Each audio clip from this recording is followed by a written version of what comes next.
Ok,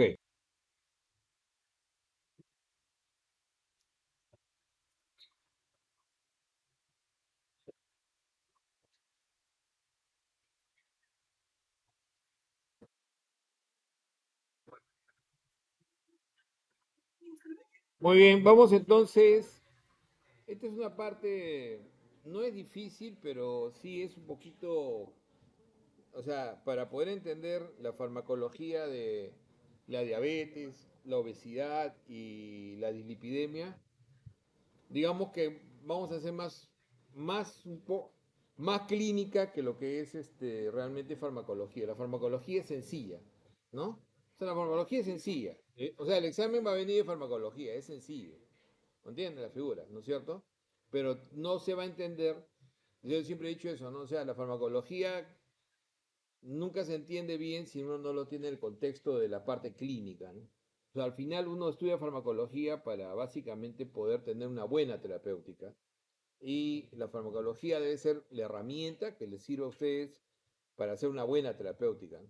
Sobre todo conocer bien dentro del proceso, por ejemplo, en diabetes es fundamental saber en qué momento una persona se hace diabética.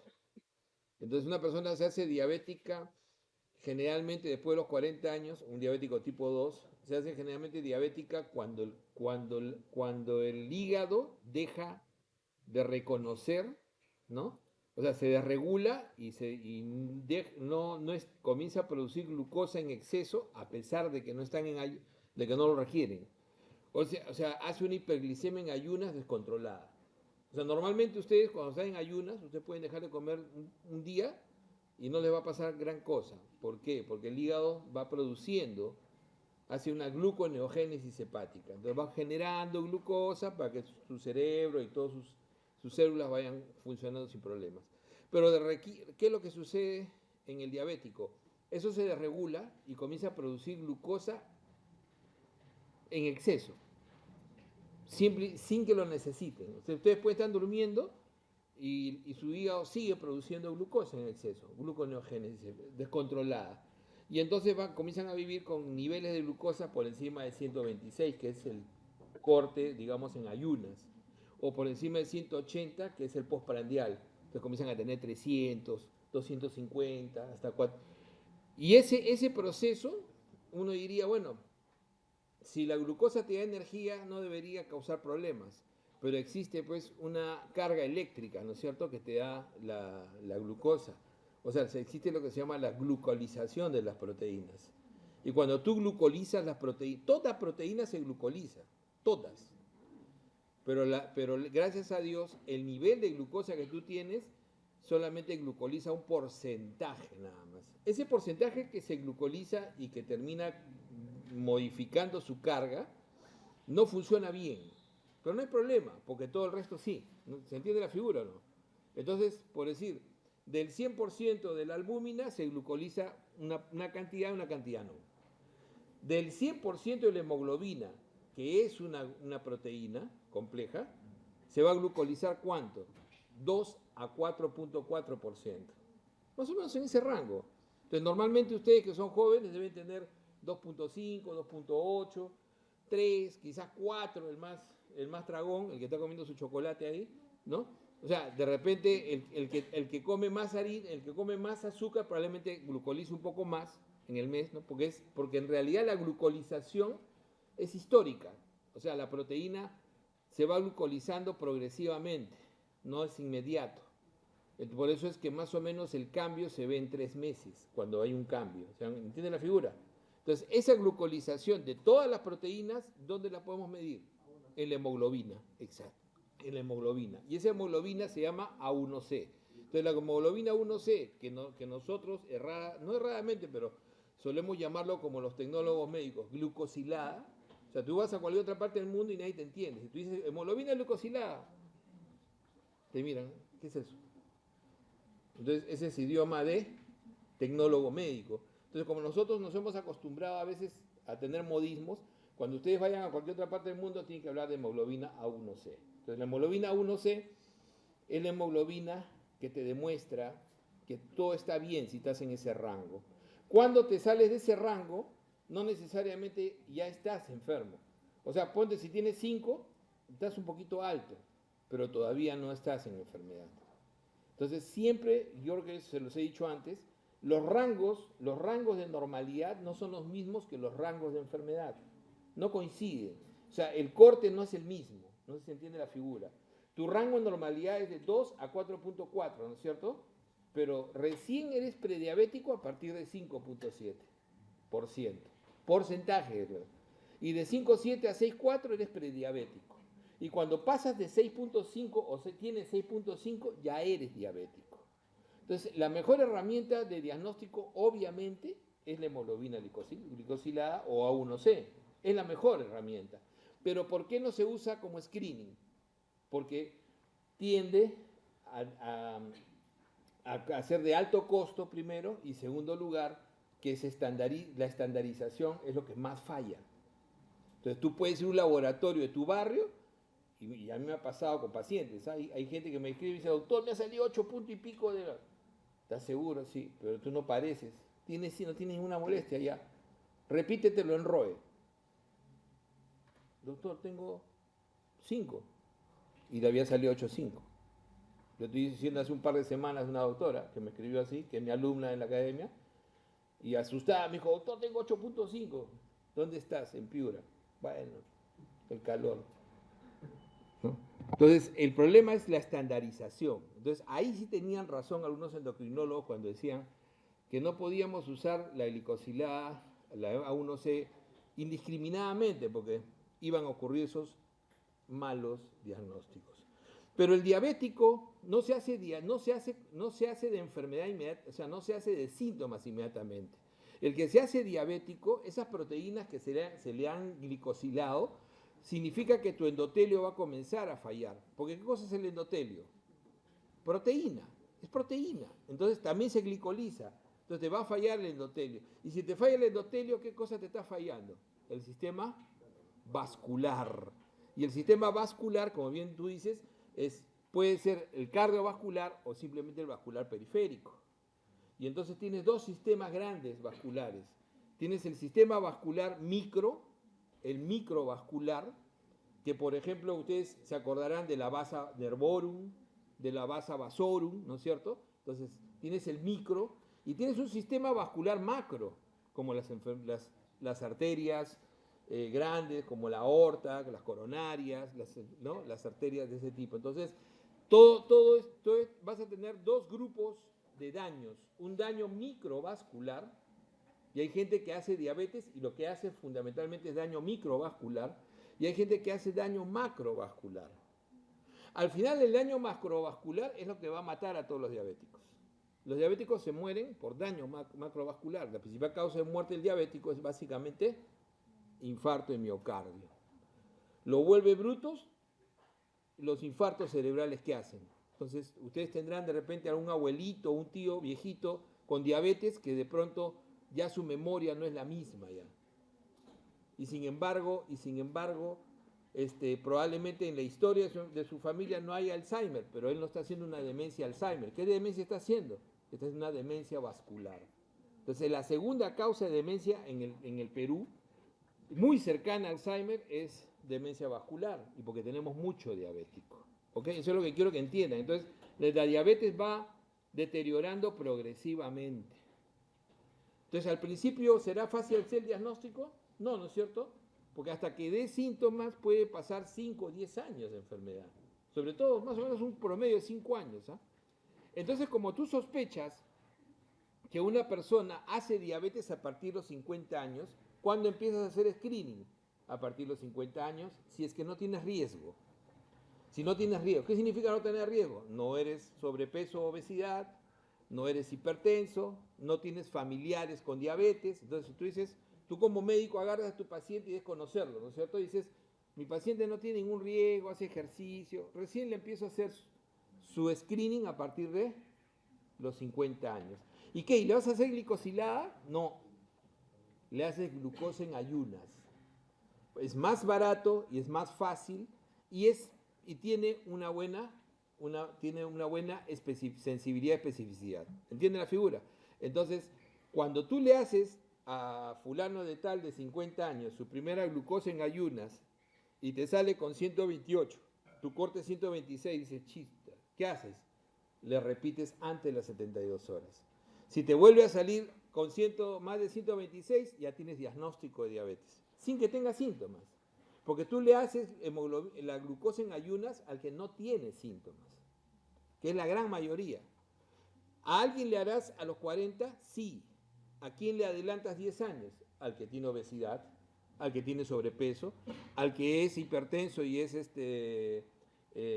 tiene dislipidemia y encima no hace ejercicio. Entonces, todo el sedentario. Entonces, con 40 es un factor de riesgo alto, ¿sí o no? Entonces, a ese le empezarás a hacer el despistaje anual con glucosa en ayunas desde los 40. Hasta que un día lo pescas ya prediabético y comienzas a manejarlo. Y de repente ya lo pescas diabético. Cuando ya lo pescas diabético o prediabético, ¿qué haces? Tú le hiciste sus 2 ayunas y te corrobora. Ahí le haces recién la hemoglobina 1C. Entonces viene la repregunta, ¿no? Entonces de repente usted dirá, ¿y por qué no le hice la 1C desde el principio? No puedes, porque no puedes hacer screening con la A1C. O sea, tu prueba de screening inicial siempre es glucosa en ayunas. ¿Se dan cuenta? Ok. Eso es lo que les quiero quedar claro, porque la mayoría de los médicos, hay médicos, incluso especialistas, no lo tienen claro. Se la pasan preguntando, todo el tiempo preguntan lo mismo. Bueno, ¿y por qué no le hacen mejor? Y ellos mismos en su consultorio, sus pacientes, comienzan a disparar las hemoglobinas A1C como si fuera screening. Y eso no es lo que se debe hacer. ¿Se dan cuenta? Entonces uno tiene que tener el esquema claro. ¿Por qué haces eso? ¿Ya? Entonces, esa es la diabetes. Entonces, la diabetes, nuevamente regreso a lo que les dije al principio. ¿Qué les dije al principio? ¿Cuándo te haces diabético? Primero, comienzas a hacerte de riesgo cuando comienzas a tener resistencia a la insulina. Entonces, en ese momento te vuelves hiperinsulinémico. Y la hiperinsulinemia se puede evidenciar, por ejemplo, en la piel. ¿Qué cosa puedes ver en la piel en un hiperinsulinémico? Acantosis nigricans, por ejemplo. Hay mujeres que son resistentes a la insulina jóvenes, porque tienen síndrome ovario poliquístico. El síndrome ovario poliquístico es un síndrome asociado a resistencia a la insulina, por ejemplo.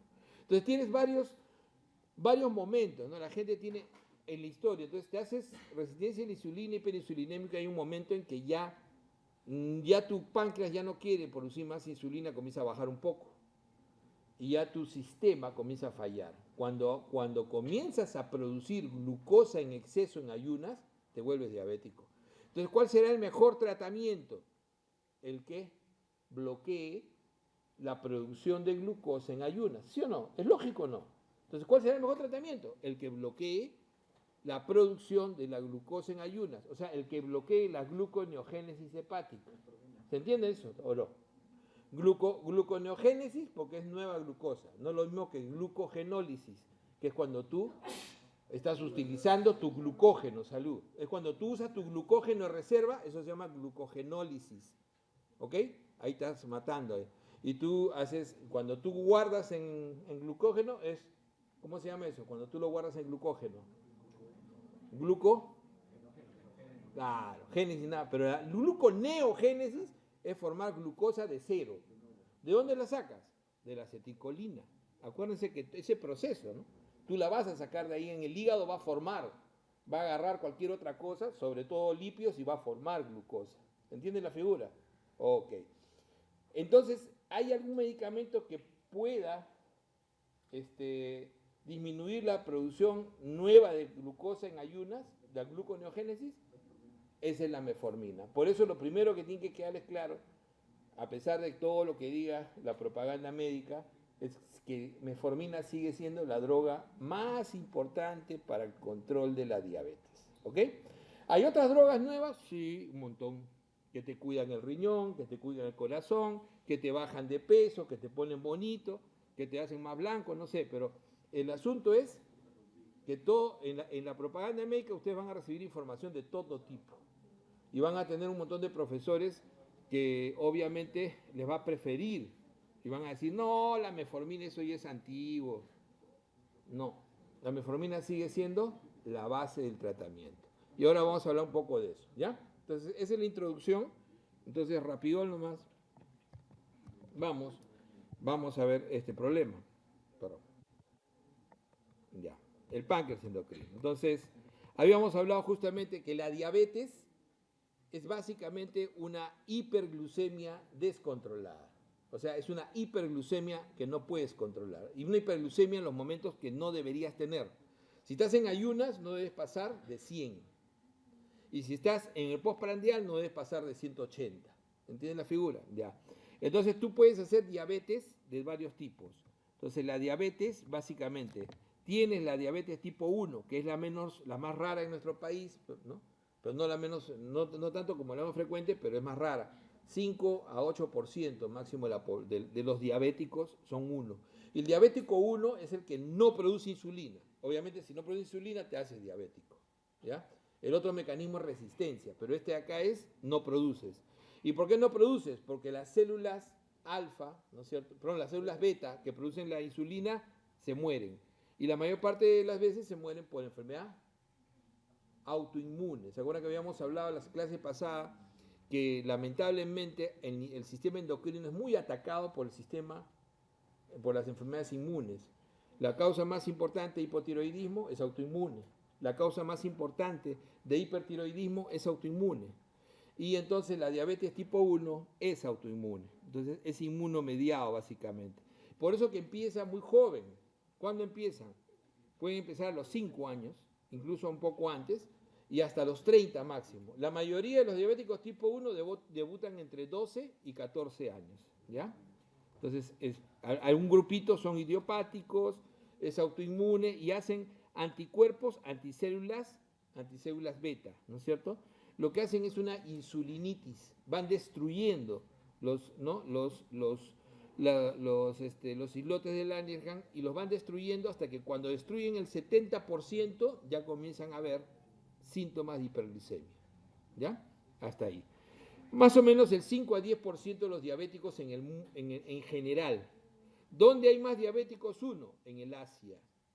O sea, en el Asia, en países asiáticos llega hasta 15 o 20%. Pero algunos dicen que probablemente eso sea porque los países asiáticos tienen menos obesos, tienen menos proporción de diabéticos tipo 2. En cambio, nosotros, en el único estudio serio que se hizo alguna vez a nivel nacional, teníamos un 5% aproximadamente. Y teníamos una cantidad brutal de tipo 2. Entonces, el tipo 2 es el más frecuente, casi 90% de todos los casos. Es el que suele aparecer después de los 40, sobre todo después de los 50 años. Es el que está relacionado a resistencia a la insulina. Es el que más se asocia, 80% de los diabéticos tipo 2 son sobrepeso, obesidad. Sobrepeso, obesidad. Y es el que tiene antecedente familiar. El tipo 1 no tiene antecedente familiar. O sea, tipo 1 aparece en tu familia y tú no tienes historia atrás de nadie. ¿Ok? Pero sí puedes tener historia de enfermedades autoinmunes diversas, eso sí.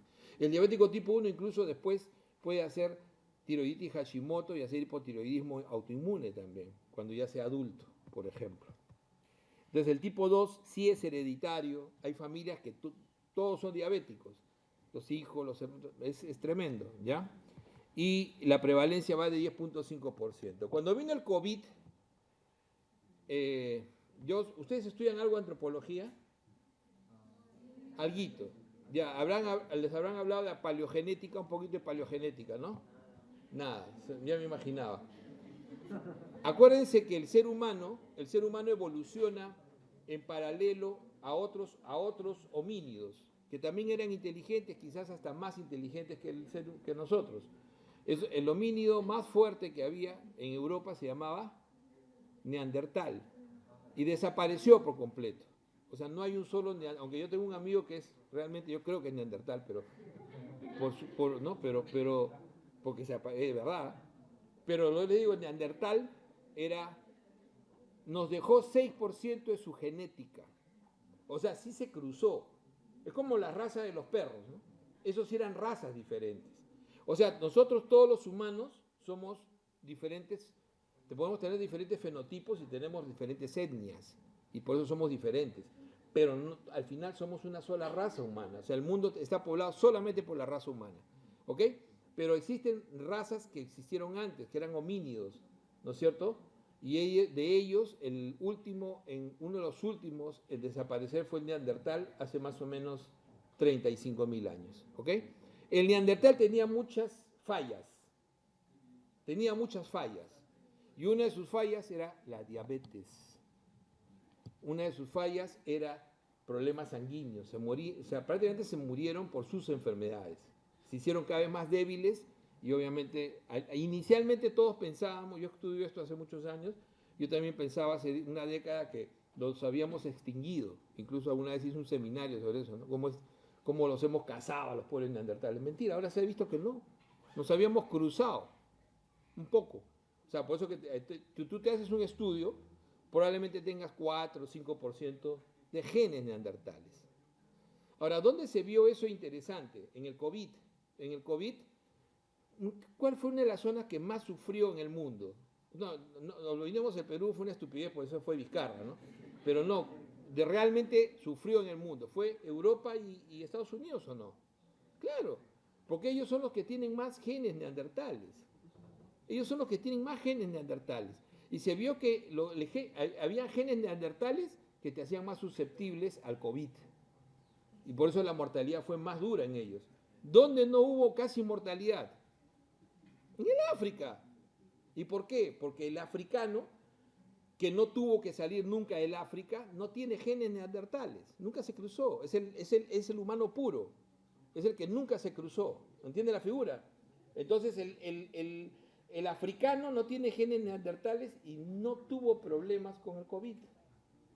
En todo África habrán muerto 1.500 personas, mientras acá murieron 220.000.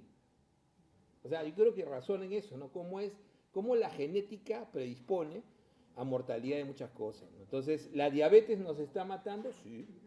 La diabetes en el Perú es muy fuerte, ojo.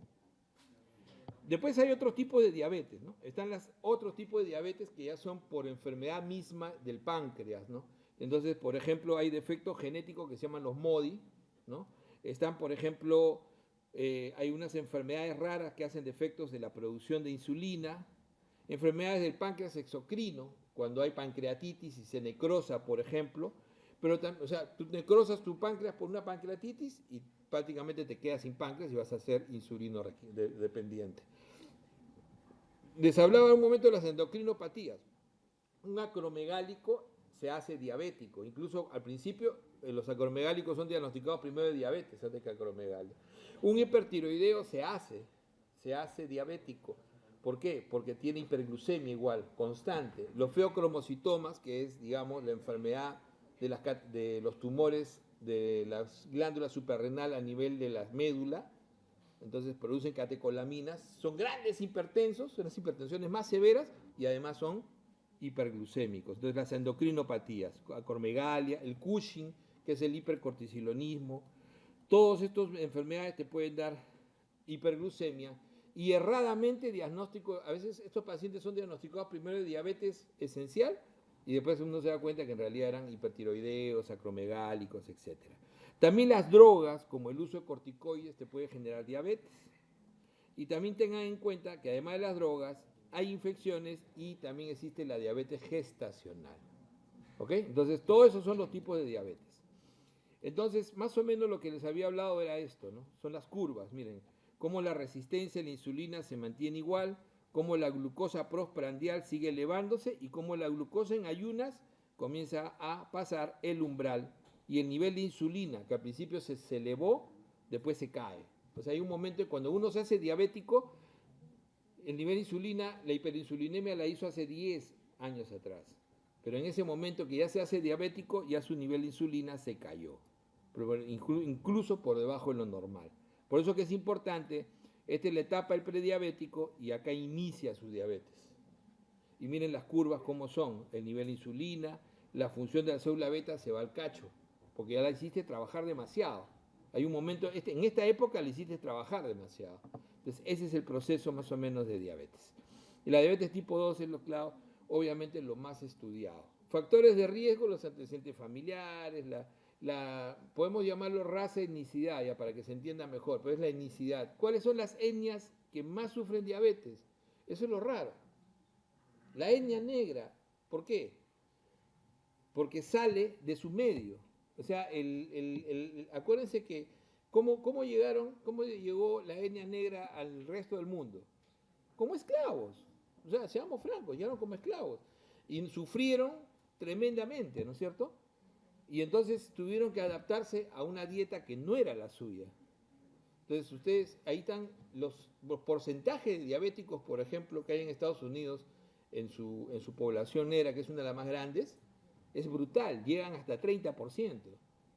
Y cuando tú lo estudias acá también, cuando se hizo el estudio que les comentaba, estaba cerca del 30%. Es brutal. Yo no he visto, ustedes saben que los cantantes criollos clásicos siempre han habido los cantantes morenos, ¿no? Clásicos, ¿no? Todos se han muerto, todos se han muerto. Pepe Vázquez murió en mi piso, todos se han muerto de diabetes. Le hemos cortado las piernas, a Lucila Campos. La mejor cantante que hemos tenido en el país, Lucha Reyes, se murió de diabetes a los 30 y cuánto, 36 años, creo. O sea, es brutal, ¿no? Es brutal por la dieta. Entonces, porque es gente que tú las has sacado de un medio y las has puesto a una dieta, las has confrontado a una dieta que no corresponde. Por eso que es el sedentarismo encima, ¿no? O sea, un sedentarismo. Hay chistes crueles que dicen, ¿no? Imagínate cuánto camina un africano promedio.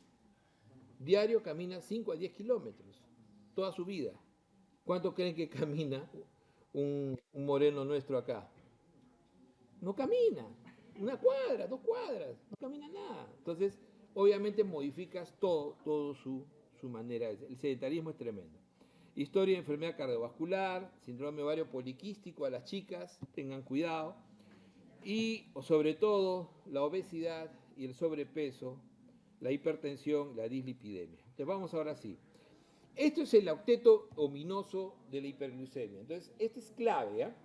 Para ver toda la terapéutica, toda la farmacología.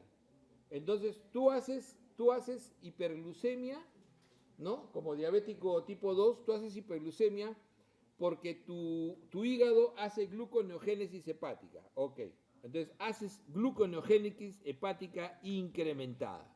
Ok. ¿Estamos de acuerdo? Ahí vas a tener que buscar un medicamento. ¿Cuál medicamento les dije que era ahí? La metformina. ¿Pero es el único mecanismo de hiperglucemia? No. ¿Por qué? Porque antes de ese incluso había un mecanismo que era resistencia a la insulina, ¿sí o no?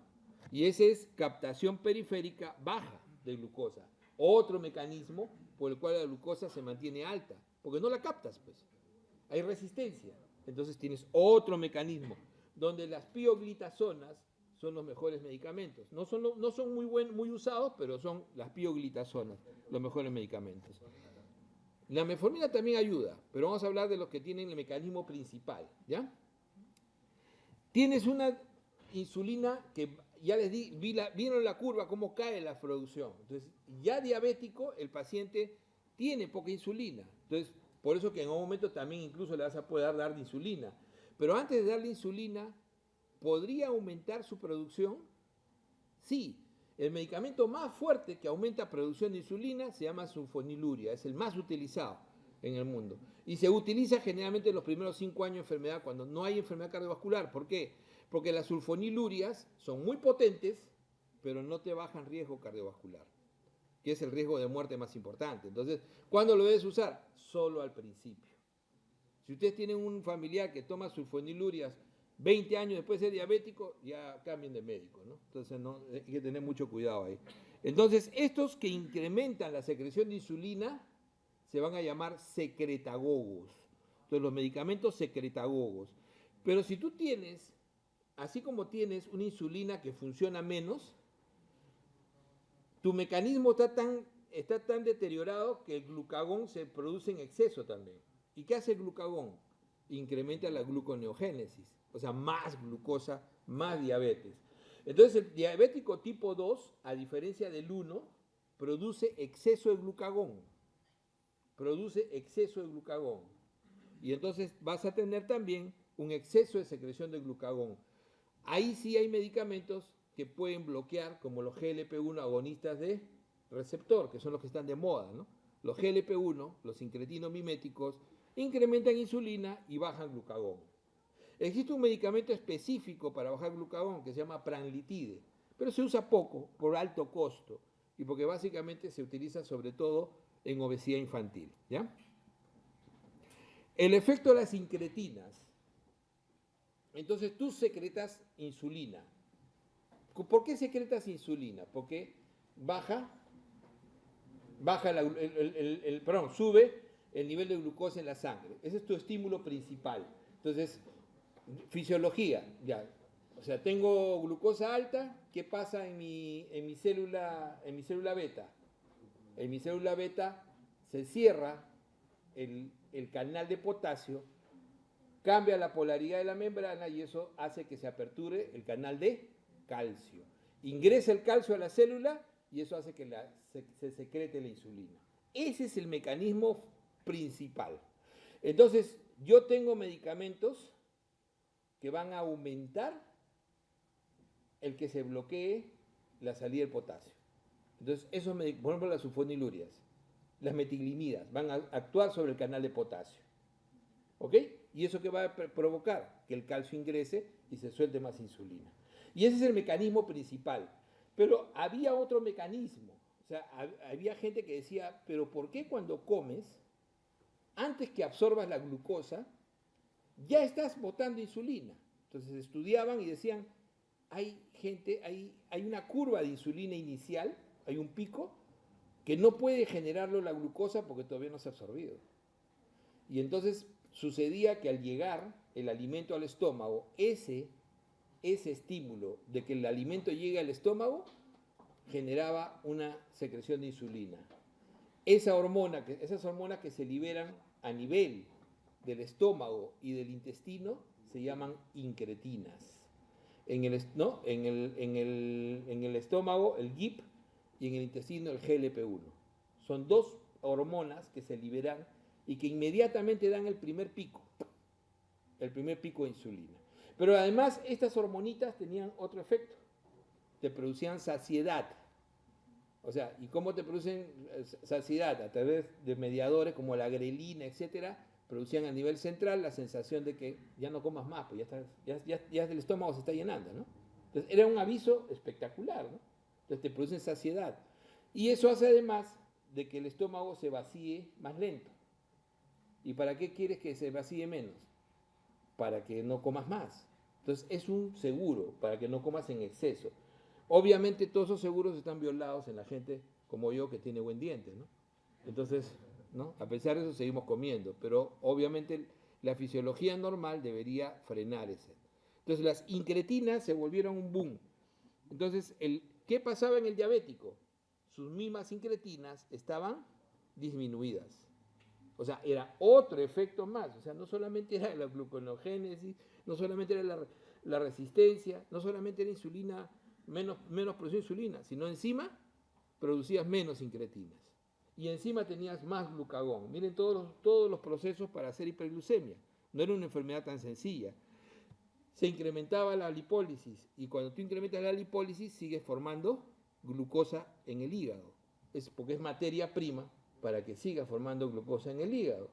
Y encima los japoneses descubren que cuando tú tienes una glucosa, porque era una pregunta clave, tú tienes una glucosa que se eleva por encima de 180. ¿Cuál es el dintel en el riñón para reabsorber glucosa? Porque tú reabsorbes el 100% o no.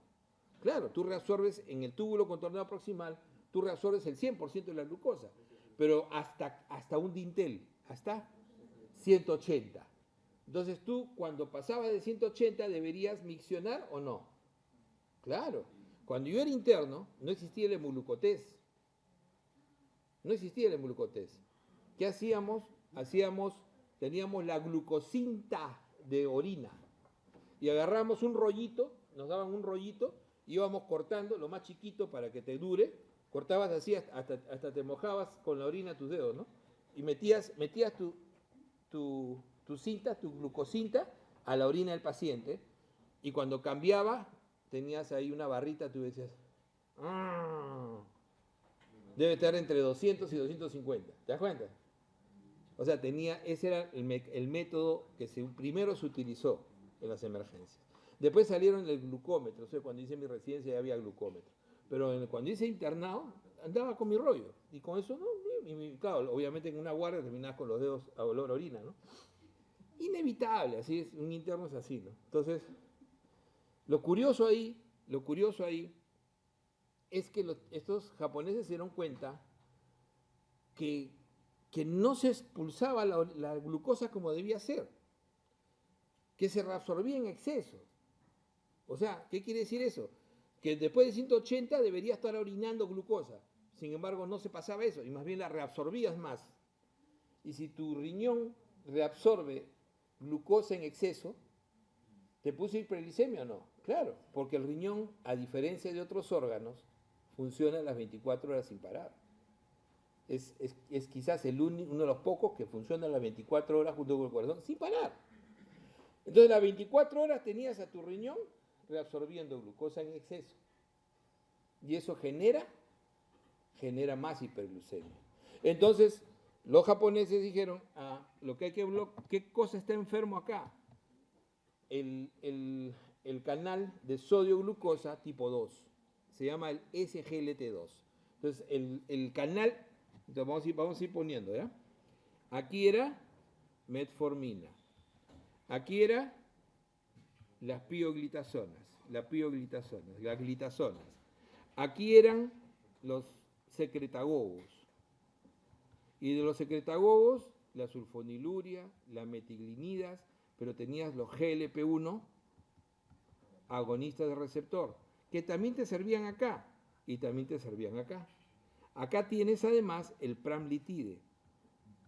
Y acá tienes los inhibidores de la SGLT2. Los inhibidores de la SGLT2, las gliflocinas, que han sido el gran boom, realmente para mí el gran boom de la terapéutica, porque no son muy caros, como los GLP-1, no te bajan de peso obviamente, pero sí te cuidan el corazón y sobre todo te cuidan el riñón. O sea, tienen doble función. Y pues lo vamos a ver. Son santos medicamentos.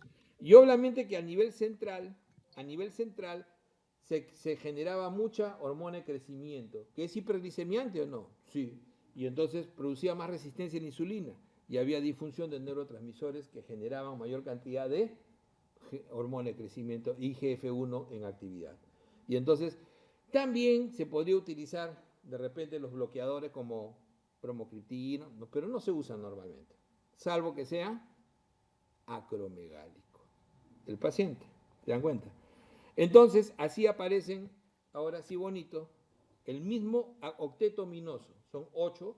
Algunos hablan de que hay más, vamos a lo clave. Y entonces aparecen ¿no? El número 1, ¿cuál es el más importante? Metformina. El número 2, los secretagogos. Y de los secretagogos, acuérdense siempre que la sulfoniluria no te cuida el corazón, pero sí te controla los primeros años. Es uno de los más potentes. Junto con la metformina son de los más potentes. ¿Ok? Pero los GLP-1 agonistas de receptor, ¿qué ventaja tienen? Tienen la ventaja que te pueden bajar de peso, porque te producen saciedad. Entonces, existen medicamentos entre los GLP-1 que te bajan entre 15 hasta 25% el peso. Cosa que es solamente comparable con la cirugía bariátrica. ¿Va a reemplazar la cirugía bariátrica? Probablemente sí. Casi la cirugía bariátrica ya está cayendo en desuso, no en desuso, pero tiene una indicación, sobre todo en aquellos que tienen índice de masa corporal por encima de 40. Antes de eso no tiene mucho sentido, porque utilizando estos medicamentos podrías bajar de peso cuando tienes una obesidad mórbida, ¿no es cierto?, que te produce problemas. Pero no todo medicamento es santo, ahora vamos a ver. Okay. De ahí tienes los inhibidores de la DPP4, ¿no? Los inhibidores de la DPP4, ¿de dónde vienen? Las incretinas, obviamente, no duran eternamente, ¿sí o no? Las incretinas, como toda hormona, ¿no? Tiene un tiempo de vida corto, es cortísimo, menos de 5 minutos. Entonces la incretina sale y ¿quién la obviamente es una enzima la que la destruye? La dipeptilpeptidasa tipo 4. Entonces la incretina es destruida por la dipeptilpeptidasa. Si tú bloqueas la dipeptilpeptidasa tipo 4, ¿qué vas a incrementar? Tus propias incretinas. y entonces tienes un efecto, ¿no? De los que se llaman acá, estos se llaman las gliptinas. Gliptinas, ¿no? Las gliptinas, como la sitagliptina, la lenagliptina, que son los que más se utilizan. Yo no los utilizo mucho, son fármacos caros y de poca potencia, pero son interesantes, por lo menos la lenagliptina, que se puede usar en enfermedad renal avanzada. Los GLP-1 son el boom hoy en día, exenatide, liraglutide, semaglutide, que es el que está de moda en el mundo, y el tirzapatide, que es el dual. Ahora vamos a hablar bien de eso. Son el boom en el mundo, lo que más se habla en el mundo hoy en día, porque te bajan de peso. Porque acuérdense que el mundo genera alrededor de no ser obeso. ¿Se han dado cuenta o no?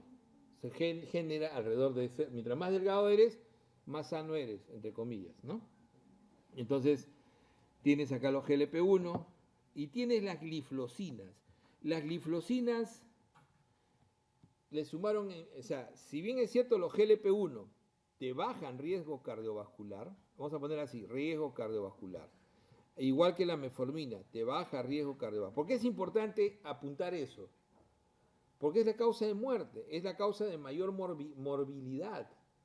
El riesgo cardiovascular te produce infarto de miocardio, te produce angina, te produce insuficiencia cardíaca, te va a producir hipertensión, te va a producir infartos cerebrales, te va a producir demencia vascular, te va a producir insuficiencia vascular periférica y vas a terminar amputado. O sea, todo ese proceso, eso es disminuir el riesgo cardiovascular. Pero también uno de los que mejor baja el riesgo cardiovascular son las gliflosinas.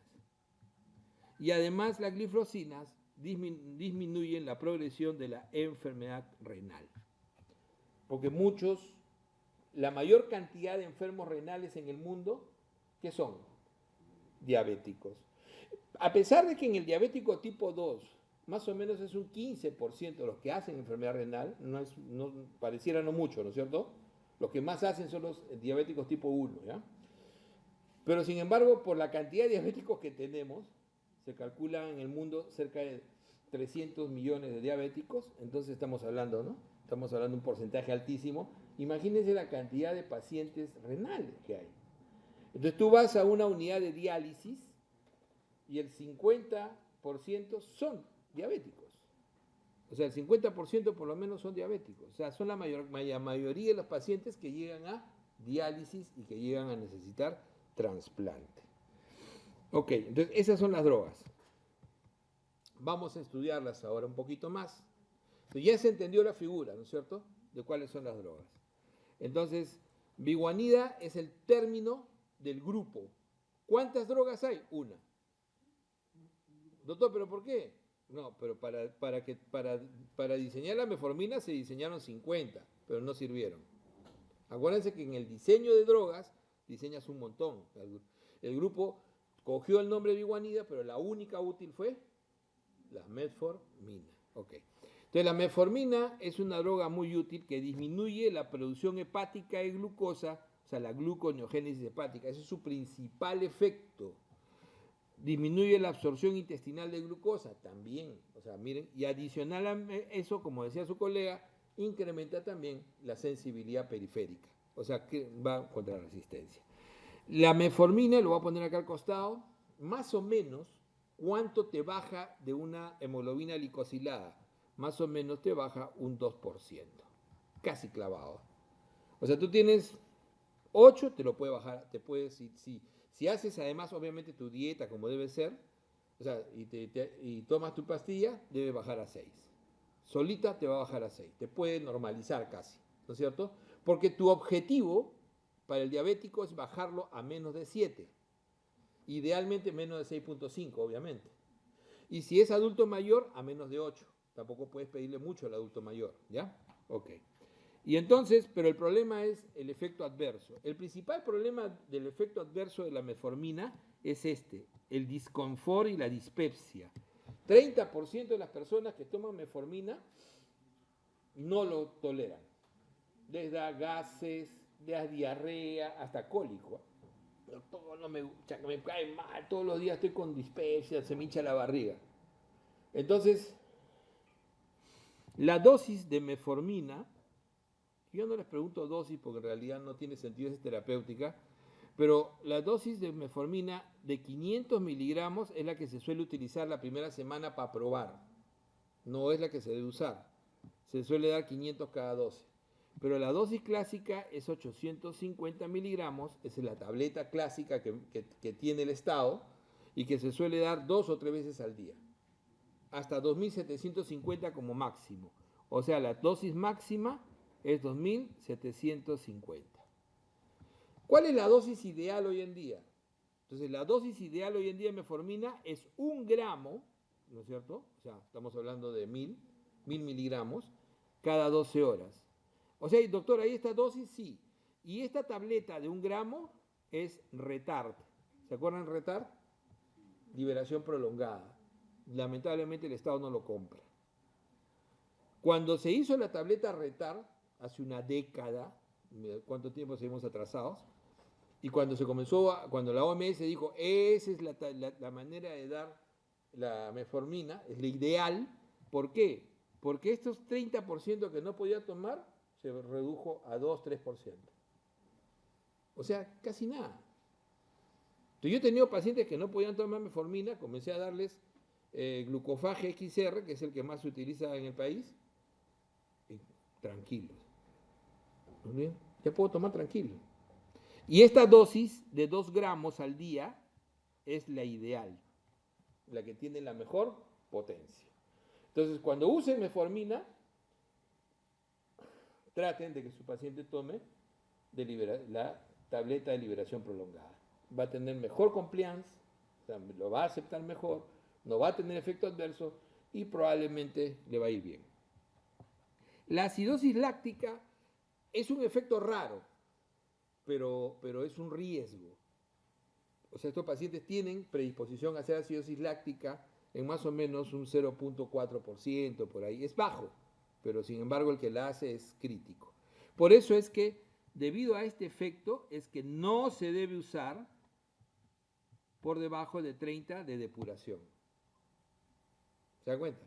Por debajo de 30 de depuración no se debe utilizar. O sea, un paciente que está con enfermedad renal avanzada, cuando llega a menos de 30, que es el estadio G4, ya, chao metformina. Cámbiale a insulina. Usualmente ahí se debe cambiar a insulina. Y el otro problema es que disminuye la absorción. Es un medicamento que quela un poco y no te permite absorber la B12. ¿Ya hemos hablado de B12 o no? ¿Qué te puede producir B12? Anemia megaloblástica y parestesia, ¿no? Neuropatía. Y sí lo produce, ¿eh? Ese paciente viene, entonces no se me anda dando calambre. Chita, me olvidé de darte B12. En los países civilizados, no en el Perú, tú te vas a Estados Unidos y la B12, la metformina de 1 gramo retard viene con B12 incluida. Lógico, pues, ¿no es cierto? O sea, ¿por qué no tenemos eso acá? Yo no me pregunten, porque yo si no voy a empezar a renegar. Pero es la lógico, ¿no?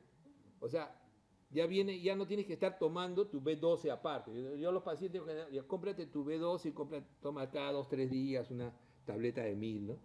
Porque acuérdense que no se deposita B12, ¿sí? No puede, no se deposita, porque es una hidrosoluble. Ese es el problema. Entonces, este es el mejor medicamento, ese es el medicamento que no debe faltar a un diabético. A ese diabético que tiene más de 8 de glicosilada, tú le vas a sumar un segundo medicamento. Porque cuando el paciente tiene más de 8, o sea, 8.1 para arriba, no va a controlar solamente con metformina. Le tienes que dar metformina más algo. Ahí viene el problema. ¿Más qué? Ese es el arte de la medicina. Entonces, saber qué le vas a dar, ¿no? Claro, si el laboratorio te paga tu viaje para el congreso, le vas a dar GLP-1 agonista, ¿no es cierto? Porque al paciente le va a costar $2000 el tratamiento mensual. ¿Te das cuenta? Entonces, ahí tú te vas a dar cuenta el tipo de médico que puedes tener al frente, ¿no? O sea, el colega que te dice, no, a todo el mundo hay que darle GLP-1. Ya te entendía hacia dónde estás cortado. Ese es el problema, ¿ya? Entonces, ¿es un buen medicamento GLP-1? Sí, pero el costo es muy alto. Hasta que no te lo cubra tu seguro, yo no te lo daría. Pero sin embargo hay gente que se lo he dado y lo compra. Porque quieren bajar de peso rápido. Dicen, oye Lucho, ¿cómo hago? Y sí, Y a pesar de que el semaglutide no entró al país, debo tener unos 10 pacientes usando semaglutide, porque hay gente que lo trae. Es tan fuerte la presión de los GLP-1 que hay gente que se ha dedicado solamente a traerlo. ¿Ok? Y de eso viven. Entonces aparecen las sulfonilurias. Otro potente. ¿Y por qué otro potente? Porque las sulfonilurias bajan también aproximadamente un 2%. Y ustedes me dirán, doctor, ¿y los GLP-1? 1%. ¿Y por qué le hacen tanta propaganda? Porque bajan de peso.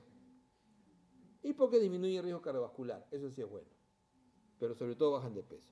En cambio, la sulfoniluria sube de peso. No es mucho. Se calcula como 4 kilos más. Entonces, ¿en quién sería ideal darle una sulfoniluria? En el diabético que debuta con delgadez.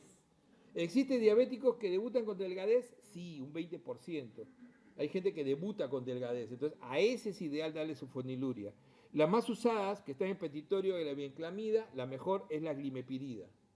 Pero tú dices, doctor, si la mejor es la glimepirida, ¿por qué no están en petitorio? Yo no hago el petitorio. Son los genios los que hacen el petitorio, nosotros no. Entonces, lamentablemente, ¿qué hace la sulfoniluria? Es un excelente mecanismo. Hasta ahora no sé por qué no disminuye el riesgo cardiovascular, pero todos los estudios, ningún estudio ha podido demostrar que disminuye el riesgo cardiovascular. Va a incrementar la secreción de insulina por el bloqueo del canal de potasio que les decía. Yo bloqueo el canal de potasio, cambio la polaridad y abro el canal de calcio. Y cuando entra el calcio a la célula, por exocitosis boto mi insulina.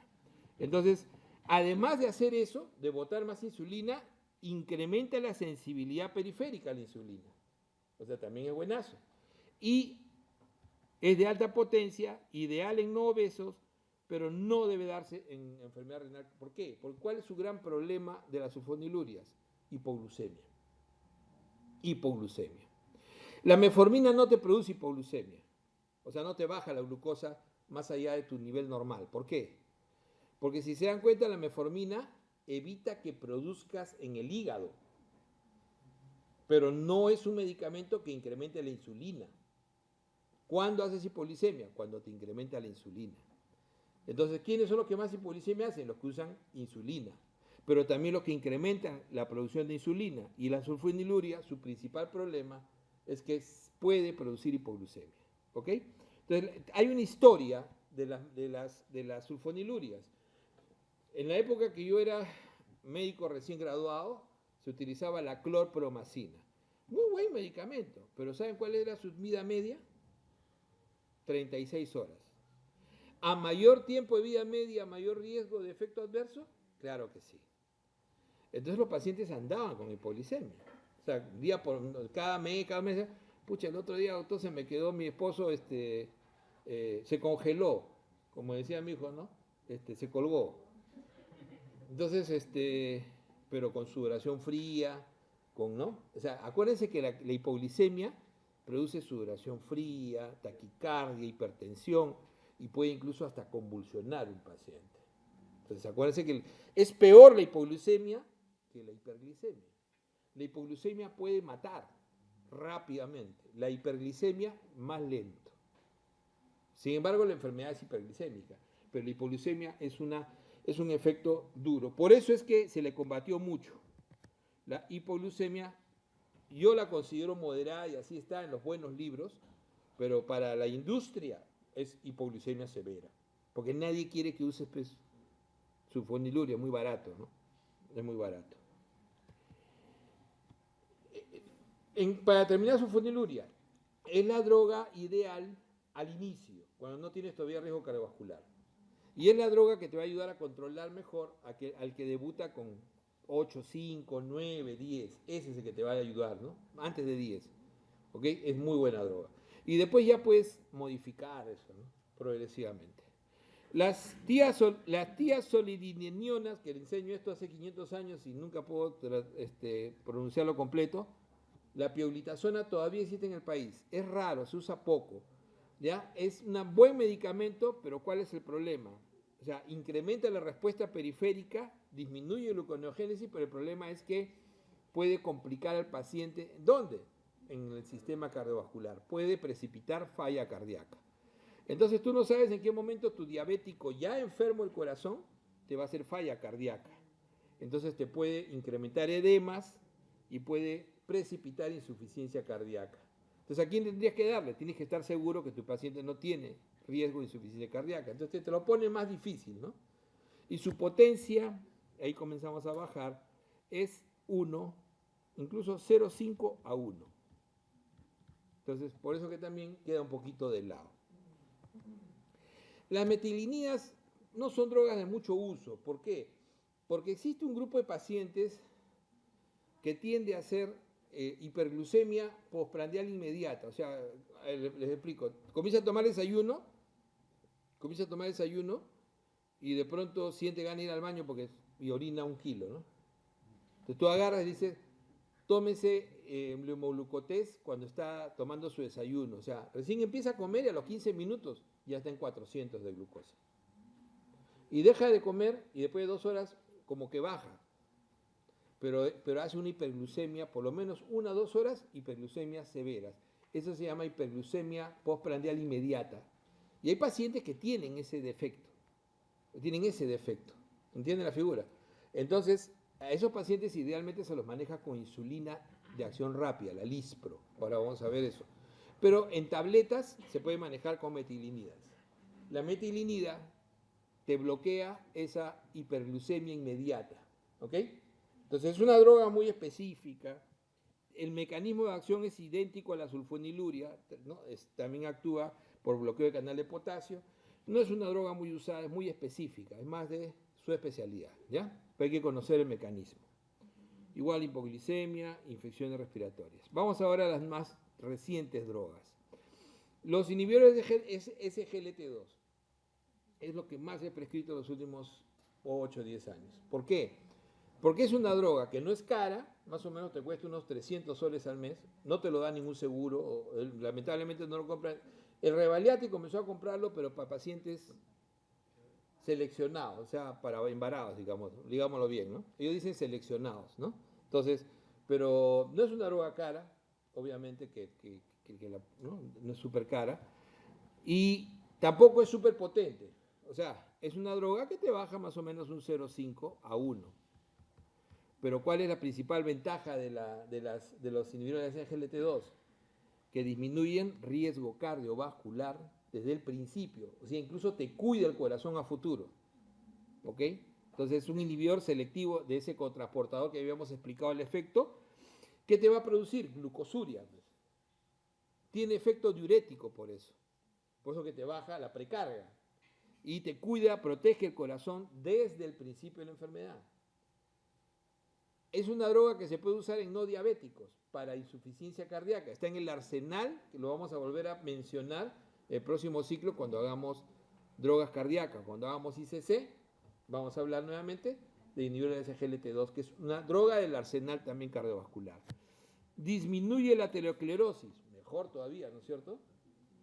Y disminuye la progresión de la enfermedad renal. O sea, el paciente que comienza a hacer microalbuminuria, que es lo primero que hacen, se lo disminuye la microalbuminuria y la progresión se hace más lenta. Entonces es una superdroga. Su gran problema es que genera infecciones micóticas, y sí lo hace.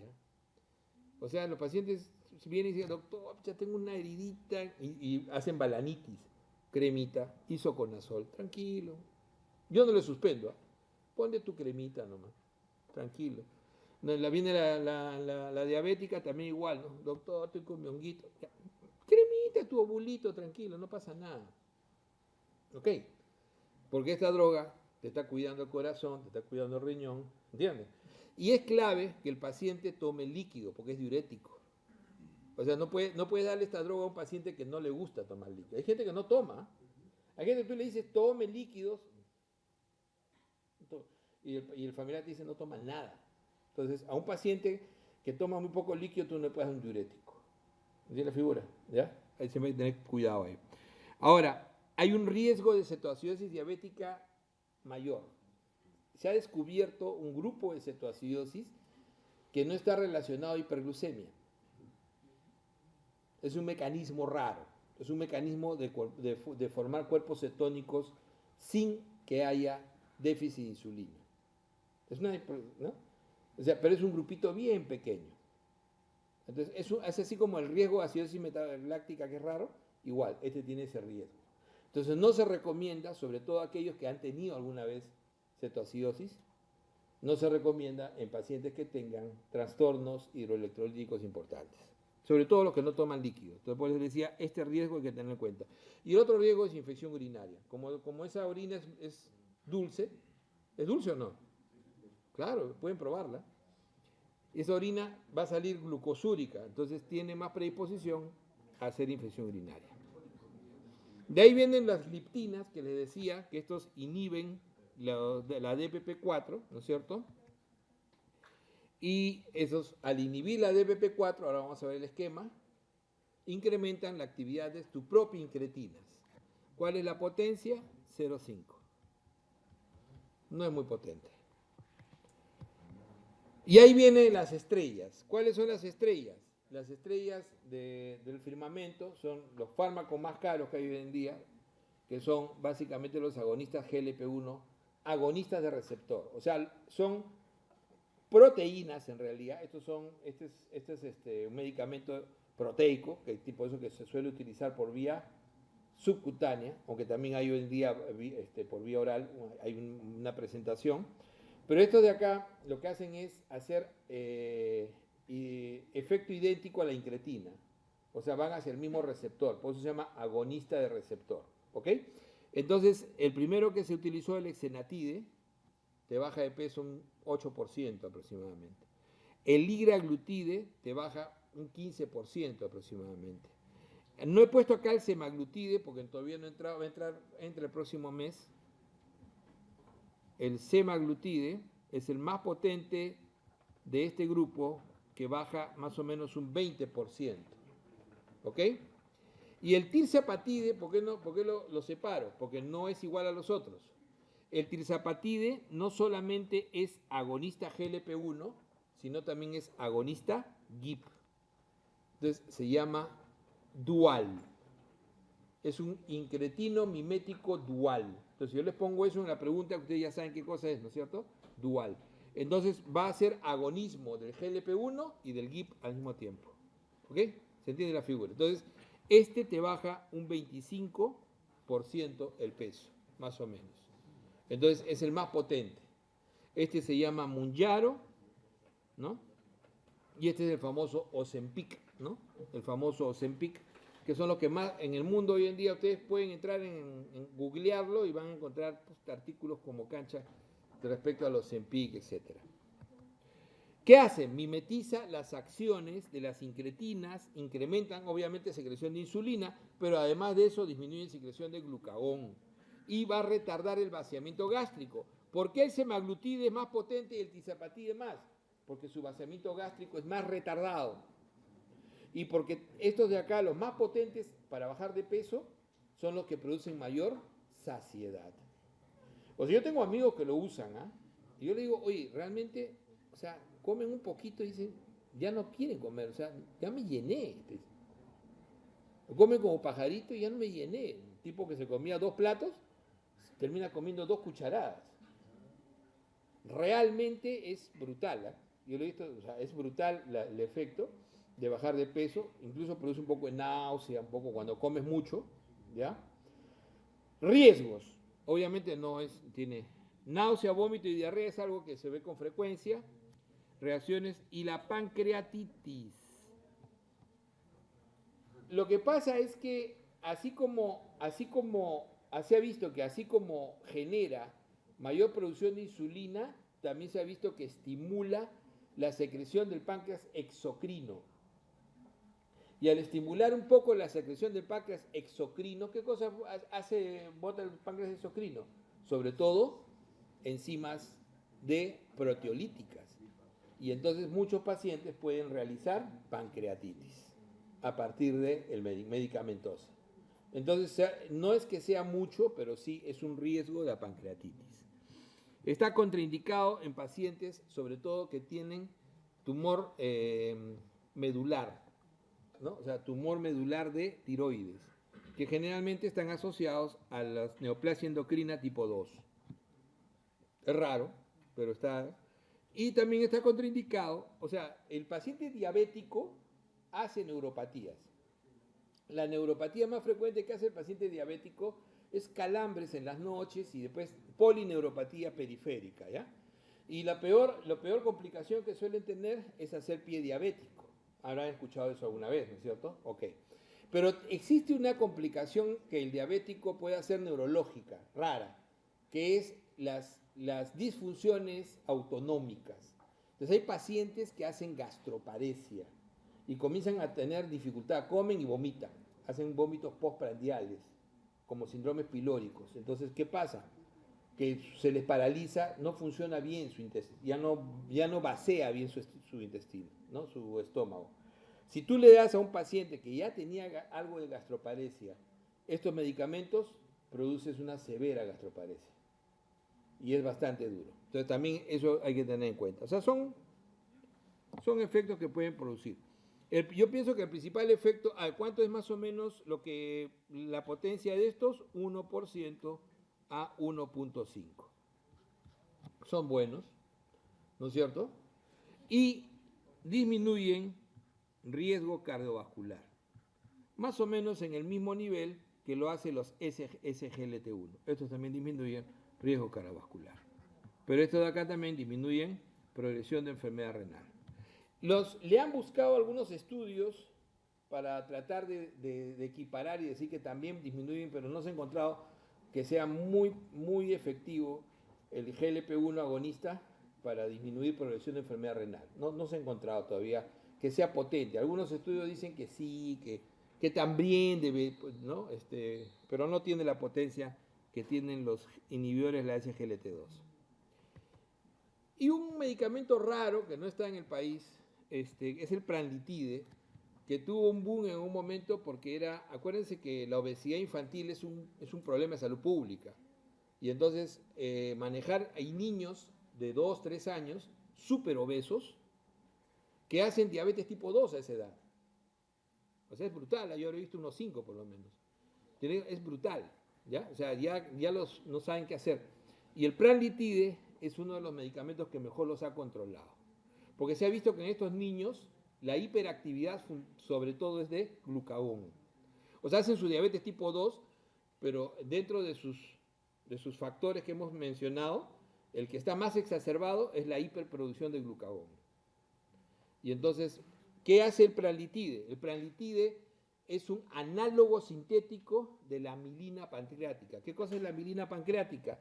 La amilina pancreática es un polipéptico que básicamente es el que disminuye la secreción de glucagón, su principal controlador. Antes decíamos que era la somatostatina.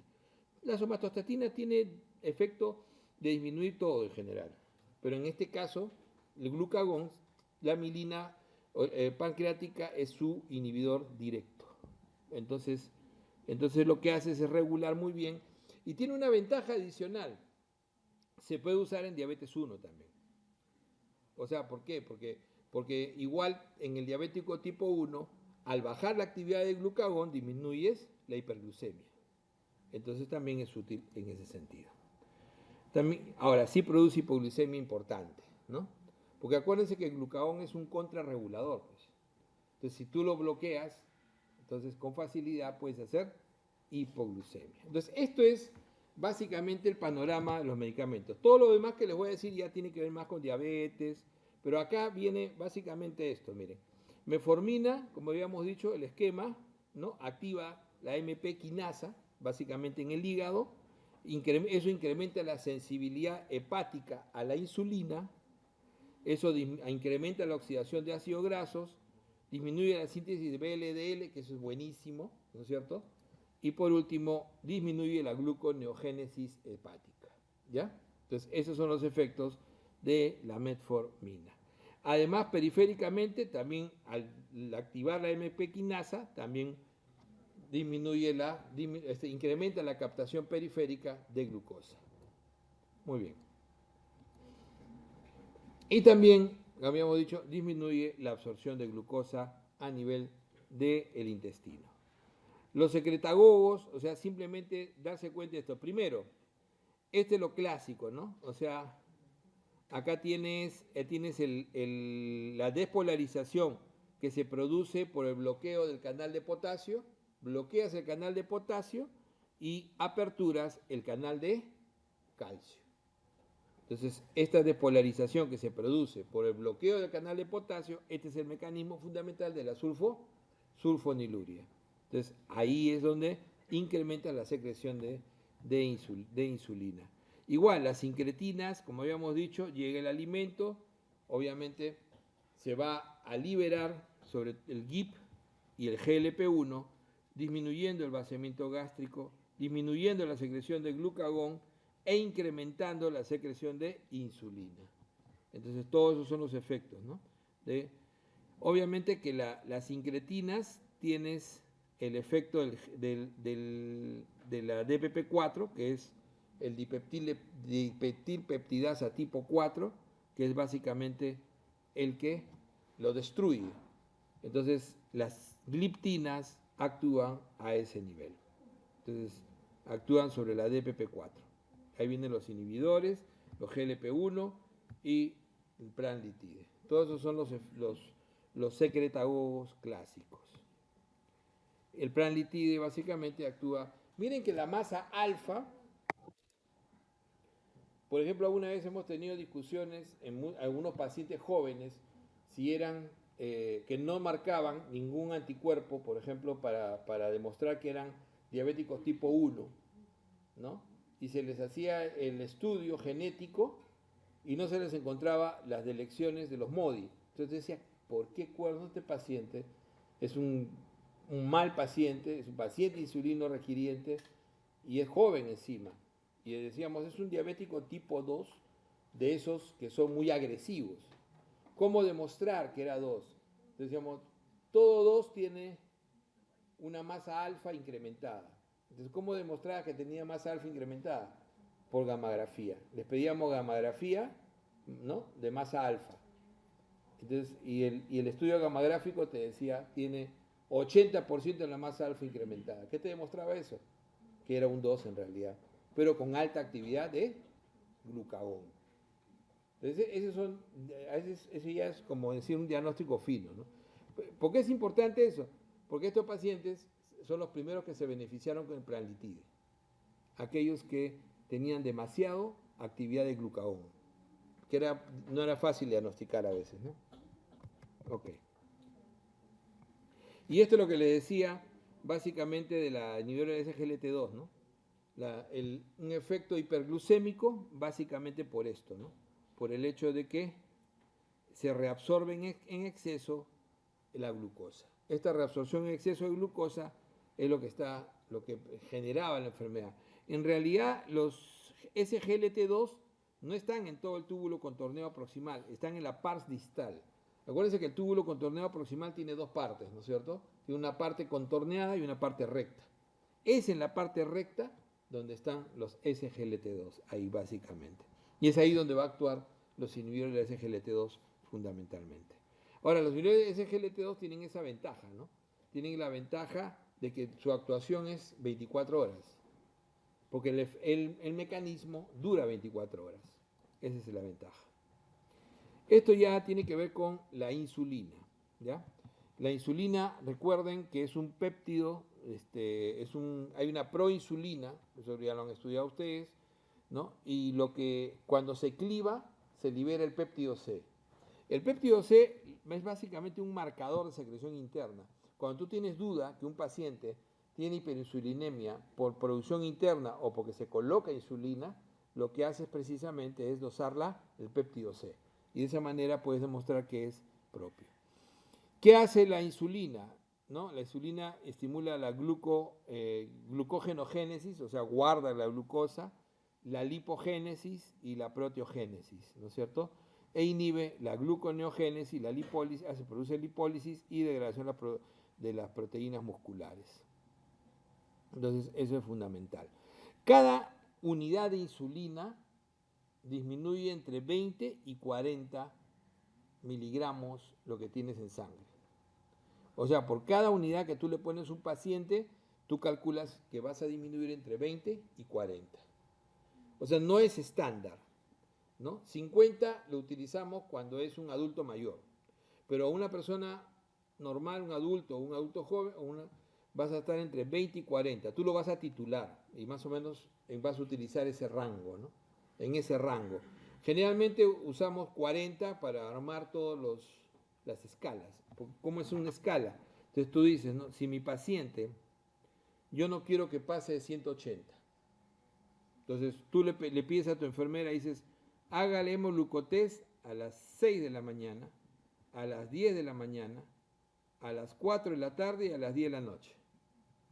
Y a esa hora usted le va a poner insulina dependiendo de cómo tenga.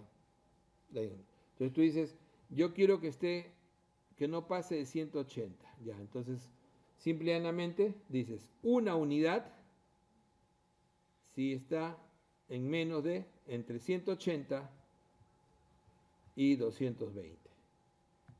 2 unidades si es mayor o igual a 221. 3 unidades si es mayor o igual a 200, ¿cuánto sería? 61. 4 unidades si es mayor o igual a 301. 5 unidades si es mayor o igual a 341. Y 6 unidades, generalmente ahí te quedas, 381. Doctor, tiene 406 unidades. ¿Y de qué le pone? Le pone insulina subcutánea. ¿Qué insulina? La insulina cristalina, que es la R. Cristalina o R, o sea, regular. Entonces, de esa manera tú agarras y dices, vas y revisas a tu paciente y le dices, oye, ¿sabes qué? A las 6 de la mañana tuvimos que ponerle 5 unidades. A las 10 de la mañana tuvimos que ponerle 4 unidades. A las 4 de la tarde tuvimos que ponerle otras 6 unidades y a las 10 de la noche tuvimos que ponerle 4 unidades. Sumas todo eso. Sumas eso. ¿Cuánto suma eso? 19. Esos 19 es básicamente lo que podrías, después de varios días, haces un promedio. Y ponte que hoy día le salió 19, mañana le salió 20, pasado le salió... Entonces, en 72 horas haces un promedio y dices, ya, su promedio es 18. ¿Qué haces? ¿Cómo le empiezas a dar insulina en forma regular? Entonces, ya lo titulaste, tú dices, ya lo titulé. Entonces, 2/3 de esto le doy en la mañana. ¿Cuánto sería 2/3? 12. Y 1/3 en la noche. 6. Entonces agarro y le doy NPH, que es la más barata, que es la intermedia, la que te hace curva de 12, 14 horas. Entonces agarras y dices, le voy a dar NPH 12 unidades a las 7 de la mañana y 6 unidades a las 7 de la noche, o puede ser de repente a las 5 de la tarde, dependiendo de la hora que le vas a dar su snack nocturno, o puede ser nocturno. Entonces, esa es la manera en que titulas y así lo das, la regla de los 2/3. 2/3 más o menos lo divides. Doctor, sí.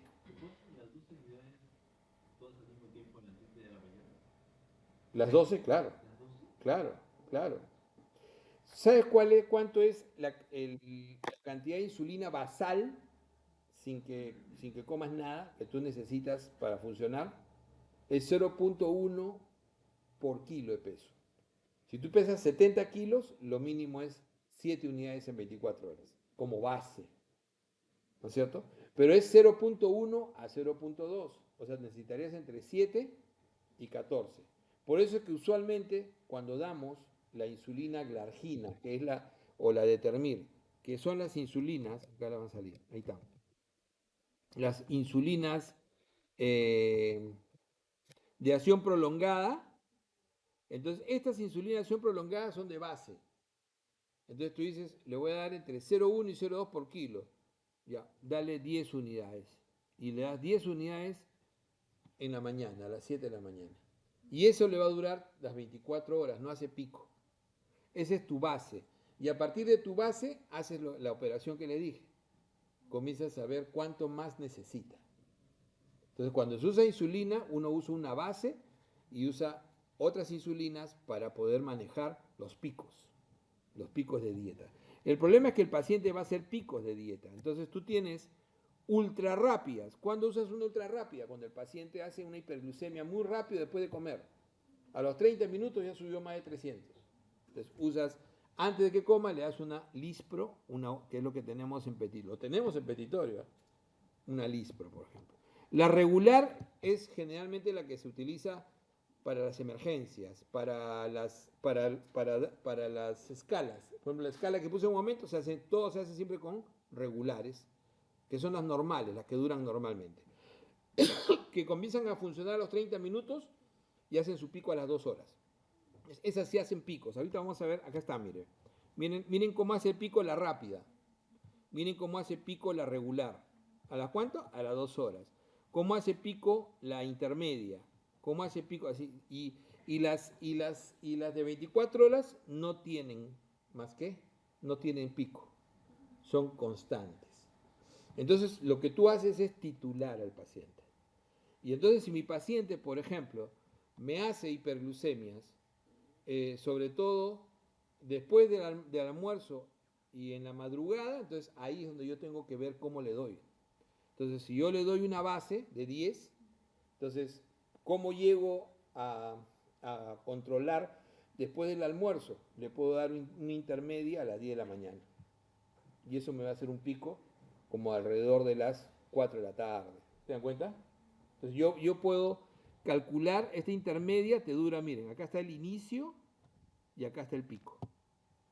Yo lo único que les voy a preguntar básicamente es eso, que conozcan, digamos, cuándo empieza a funcionar una ultra rápida, cuándo empieza a funcionar una regular, cuándo hace su pico.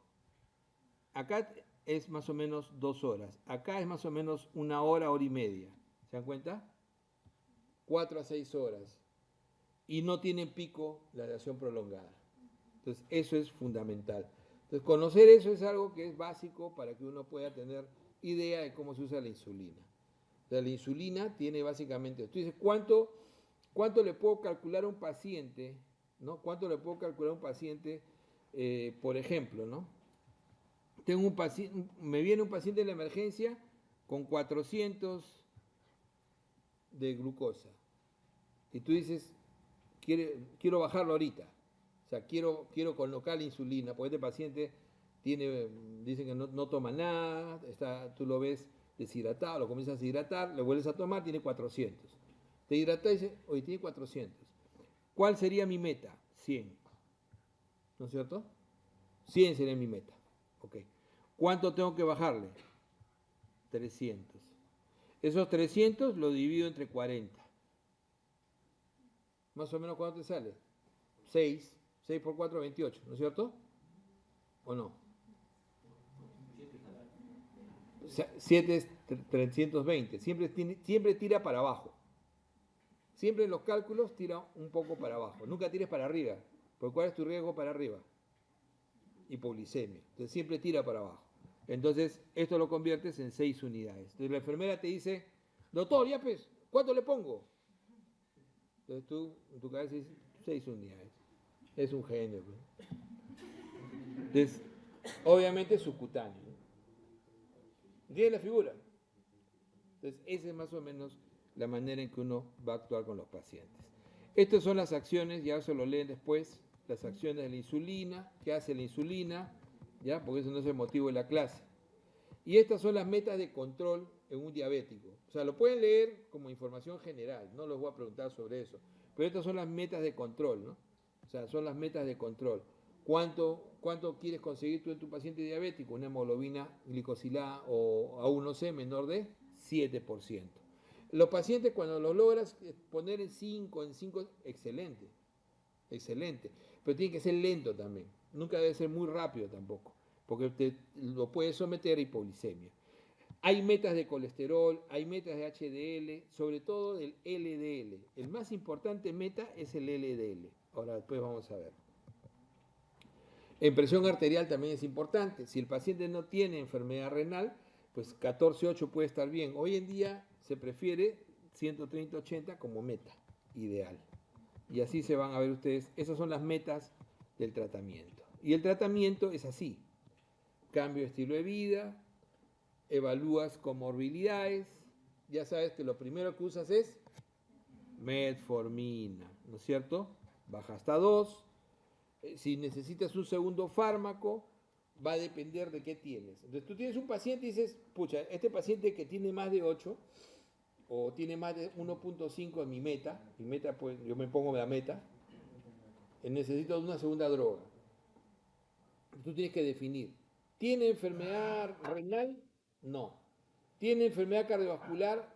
Así es hipertenso, tiene, ¿cómo se llama? Malos pulsos, así. Es un paciente que tiene enfermedad cardiovascular. Entonces ahí tú escoges la droga. Ya no le darás una sulfoniluria, le darás un inhibidor de la SGLT2. ¿Y por qué no le das un GLP-1, doctor? Por costos. Pero si encima es obeso y si tienes el medicamento, le podrías dar el GLP-1, porque te va a ayudar también a bajar de peso. Si no tiene ninguna comorbilidad todavía y recién es un debut, sulfoniluria. Si encima es delgado, sulfoniluria. Entonces, eso básicamente ya es terapéutica, pero se los pongo ahí. No les voy a preguntar obviamente nada de eso. Vamos a lo que es ya drogas nada más. Esta es la terapia complementaria, ¿no? Cómo se hace las estatinas, la aspirina, la necesidad de cirugía bariátrica. Esto es complicaciones agudas, tampoco es farmacología, pero es solamente para que lo vean. Las complicaciones agudas de la diabetes son hiperglicémicas, la cetoacidosis diabética y el estado hiperosmolar. Hipoglicémica es la otra. La hipoglucemia también es una complicación aguda. Entonces, en las complicaciones agudas, un paciente cetoacidótico, ¿qué es lo que pasa? Es lo que más mató pacientes durante la pandemia con diabetes. La cetoacidosis diabética es el estado en el cual el paciente diabético que hace una crisis aguda de, por ejemplo, un infarto o una sepsis, en este caso el COVID, ¿no? Se enferma severamente. Entonces el paciente severamente enfermo, su páncreas declina y deja de producir insulina. O sea, en el diabético pasa eso. Y el páncreas declina. ¿Qué pasa si tú no tienes insulina? Tu cuerpo se muere, ¿no? Tu cuerpo no se deja vencer fácil. Entonces, ¿de dónde va a obtener energía? De grasas y de proteínas. Entonces va a comenzar a destruir todas tus grasas y toda tu reserva de proteínas, sobre todo grasas, y va a formar acetilcoenzima A, y a partir de ahí vas a generar todo el proceso, ¿no? Pero en ese proceso de destruir grasas, ¿no? Lípidos y proteínas, vas a generar cuerpos cetónicos, se llaman ácidos no volátiles, hidroxibutirato, 4-hidroxibutirato, por ejemplo. Y entonces eso se comienza a acumular. Y cuando eso se acumula, se genera acidosis metabólica. Entonces el paciente comienza a hacer acidosis metabólica. Entonces la cetoacidosis diabética es una cetoacidosis donde el paciente comienza a hacer, por ejemplo, en la orina va a ser positiva a las cetonas. Por ejemplo, va a tener acidosis con un bicarbonato bajo. Acuérdense que la acidosis puede matar a un paciente, sí. Si tu pH baja de 6.9, te vas a morir. Entonces tienes una severidad. El otro estado agudo es generalmente, se ve mucho en los viejitos, en el que deja de tomar su pastilla. El viejo ya se aburrió y ya no quiere tomar sus pastillas. Entonces comienza a hacer hiperglucemias altas constantemente. 600, 700, y entonces comienza a orinar y a tomar mucha agua, polidipsia y poliuria. Y ese viejito comienza a deshidratarse, llega un momento en que su glucemia es mayor de 600, llega un momento en que se concentra su sangre y hace hipernatremia, y entonces hace ¿qué cosa? Hace un estado hiperosmolar. Y entonces el paciente entra deshidratado con trastorno de sensorio. Cuando tienes estado hiperosmolar y cuando tienes sodio alto, se trastorna el sensorio. El otro paciente con cetoacidosis entraba con acidosis, respirando rápido, con náuseas, con vómitos, hasta con diarrea. Síntomas gastrointestinales. Pero el que hace estado hiperosmolar entra incluso en coma.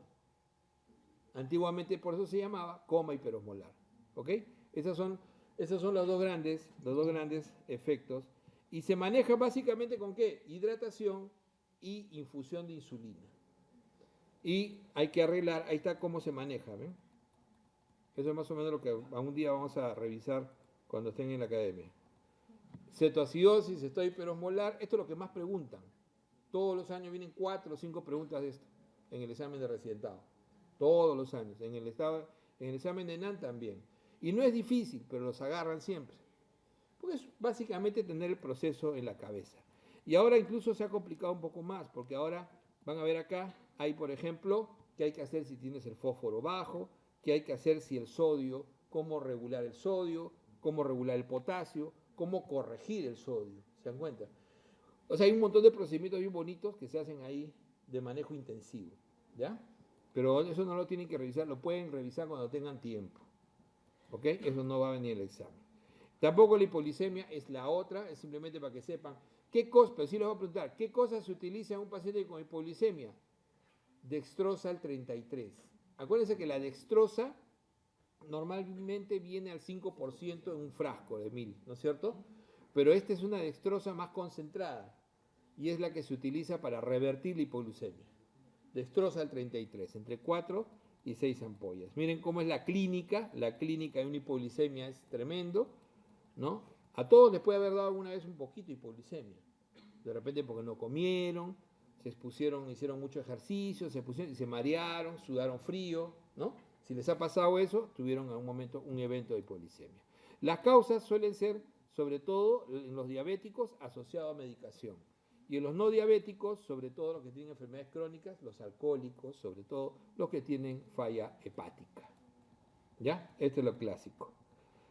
Y bueno, esto es básicamente para que vean cuáles son las complicaciones crónicas, las macrovasculares, lo que es la enfermedad coronaria del diabético, que algo de esto vamos a ver más en el siguiente ciclo cuando veamos sobre todo el manejo de la enfermedad coronaria, cuando veamos el manejo de la insuficiencia cardíaca, ¿no? El manejo del riesgo de muerte, la retinopatía, que son las grandes complicaciones de estos pacientes. Ahora veamos algo de las estatinas. Si yo tengo riesgo cardiovascular, mi riesgo cardiovascular, ¿por qué se incrementa en el diabético? Se incrementa básicamente porque mi endotelio se enferma y genera inflamación y termina depositándose placas de colesterol. ¿LDL? Claro que sí. No es que el LDL sea malo. El LDL está encargado de llevar el colesterol de la dieta. ¿De la dieta? No. Todo el colesterol problema no es de la dieta, así que no se excedan en la dieta. El colesterol que se produce y que produce problemas es el colesterol que produce el hígado. El hígado produce colesterol, es todo el colesterol que ustedes van a tener problemas, es el colesterol no es de la dieta. Todo el colesterol de la dieta se procesa y se forma nuevo colesterol. El colesterol es el cemento de todas las células, o sea, se necesita. ¿Y quién lo lleva? El LDL. ¿Y quién lo recoge cuando no lo usas? El HDL. Por eso que el HDL es bueno porque no lo suelta. En cambio el LDL está preformado para liberarlo con facilidad. Porque todas las células te piden, necesito el LDL para formar mi pared celular, para formar, ¿no? Incluso, ¿cuál es la vitamina que se forma en el cuerpo al 100%? Se los dije la semana pasada, la vitamina D, y se forma a partir del colesterol. ¿Se dan cuenta? Entonces necesito. Si no. El problema con el colesterol es, si ya tienes tú una predisposición a hacer enfermedad aterosclerótica, entonces tienes que mantenerlo bajo. Si tienes predisposición. Y ahí lo que más prima es la historia familiar. Ahí lo más importante es la historia familiar. Existen calculadoras de riesgo, pero lo más importante es la historia familiar. Si yo no tengo familiares, mis padres nunca han tenido un evento cardiovascular, ni mis tíos, ni nadie, no me preocupo mucho. Pero si tengo diabetes, ya estoy fregado. Porque el diabetes ya te carga un proceso de aterosclerosis acelerada. Entonces, tengo que controlar el LDL, sí, y existe lo que se llama ¿qué es prevención primaria? Prevención primaria es cuando tú no has tenido eventos y quieres prevenir el evento antes que ocurra. Y prevención secundaria es prevenir un nuevo evento cuando ya te ocurrió el primer evento. ¿Ok? Entonces, acá vamos a hablar de prevención primaria y secundaria. El medicamento clave es la estatina. ¿Qué hace la estatina? La estatina interfiere en la producción de colesterol en el hígado. ¿Ok? Y eso es lo clave. Entonces, básicamente es inhibidor competitivo del hidroximetil glutaril coenzima A reductasa. ¿Qué cosa va a disminuir? La producción de mevolonato. ¿Ok? Entonces, al disminuir la producción de mevolonato, disminuye la producción de colesterol. Y eso es fundamental. Entonces, básicamente el mecanismo de acción, y se lo va a preguntar varias veces, es ese. Al hacer eso, disminuyo sobre todo el LDL. El más importante es el LDL. Y entonces las estatinas pueden disminuirte de acuerdo a su potencia, moderada o alta intensidad. Básicamente hay dos drogas que usamos. Ya todas las demás ya pasaron un poco a la historia. Atorvastatina y rosuvastatina. Y ahí vamos a ver cómo es esto. ¿Ya? Esto lo revisan bien. Este es el proceso. Y entonces, cuando yo tengo muy alto riesgo cardiovascular, y he tenido ya evento, entonces, ojo, miren, ya he tenido enfermedad coronaria, además soy diabético, o polivascular, o he tenido un infarto reciente, Zika es síndrome coronario agudo, he tenido un evento agudo reciente. ¿Cuál es mi objetivo? Menos de 55. Y cuando tengo alto riesgo en un evento mortal, acuérdense que la mortalidad se mide por porcentaje de muerte a 10 años. Entonces, ¿qué cosa es el riesgo? Doctor, tengo 5% de riesgo. ¿Qué significa eso? 5% que te vas a morir en 10 años de un evento cardiovascular. Entonces, cuando tú sacas tu riesgo, te sale 1%, siéntete feliz. Menos de 5%, estás tranquilo. Entre 5 y 7.5 es moderado. 7.5 para arriba y es alto. Más de 20, demasiado. ¿Ya? Entonces, cuando tengo alto riesgo, o sea, por ejemplo, más de 7.5 ya, menos de 70. Y cuando es prevención primaria, 100. 100 es tu objetivo en prevención primaria. Y entonces acá he modificado esta tabla recién. Es básicamente lo que tienen que ver. Es fácil de entender. Si yo tengo, esto es prevención primaria, si yo tengo más de 190 o 190 LDL, es alta intensidad. Si tengo bajo, no hago nada. Si tengo intermedio, moderada intensidad. Si tengo alto, alta intensidad. Y muy alto es más de 20%, es terrible. Muy alta intensidad. ¿Qué significa? Un diabético. Generalmente todos los diabéticos van a usar estatinas. Y alguna vez me preguntan, doctor, ¿todo diabético usa estatinas? Sí, salvo que en el momento de su diagnóstico haya tenido menos de 70 de LDL. Pero eso es rarísimo, nunca lo he visto hasta ahora. Entonces todos van a usar estatinas. Tú le sacas su riesgo y si es más de 7.5% le darás de alta intensidad. Y si es menos, le darás de moderada intensidad. Y esto ya es prevención secundaria. En prevención secundaria, si tienes más de 75 años, moderada. Y si tienes menos de 75, entre 40 y 75, alta intensidad. ¿Qué significa moderada y alta? Ahí están las dosis. Entonces ya saben ustedes que las estatinas, ¿qué hacen? Inhiben la HMG reductasa. ¿Qué hacen al final? Disminuyen la producción de colesterol interno. Directamente, ¿qué disminuyen? El LDL. ¿Tus objetivos cuáles son? Primario, menos de 100. Secundario, menos de 70 si es de alto riesgo. Y si es muy alto riesgo, menos de 55. ¿Se entendió? Sencillísimo. ¿Cuáles son las dosis? Ahí sí les puedo preguntar dosis. Porque esto está fácil, ¿no? Entonces, de moderada intensidad, atorvastatina de 10 a 20. Y la misma atorvastatina en alta intensidad de 40 a 80. O sea, con eso les digo que existen tabletas de atorvastatina de 10, de 20 y de 80.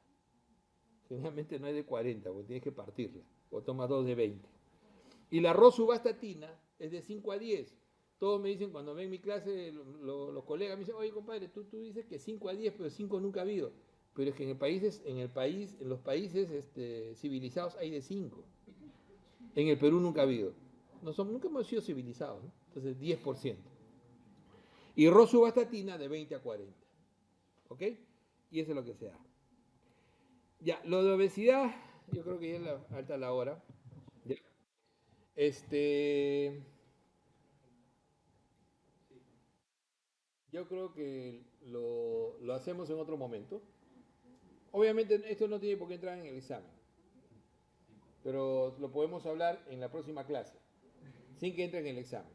Ya un ratito más, porque este es un agregado que le he hecho ahora, de una exposición que les hice alguna vez acá.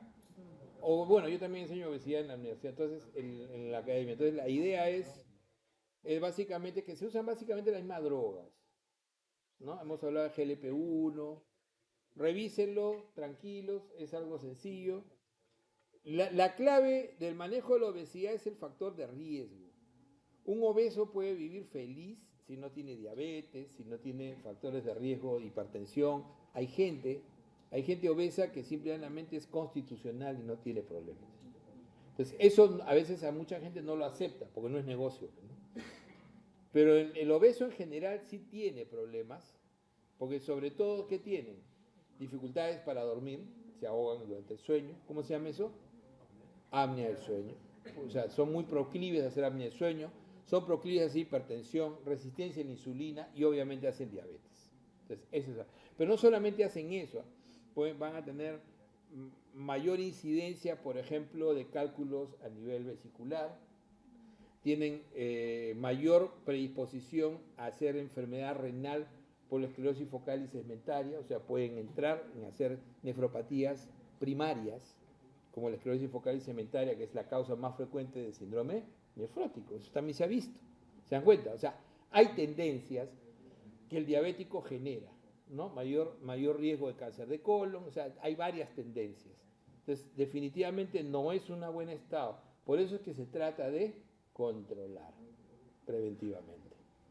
Hoy en día existe un grupo de drogas que se usa poco, que es la fentermina con topiramato, creo que les hice el comentario, que baja entre un 8 a 10% de peso.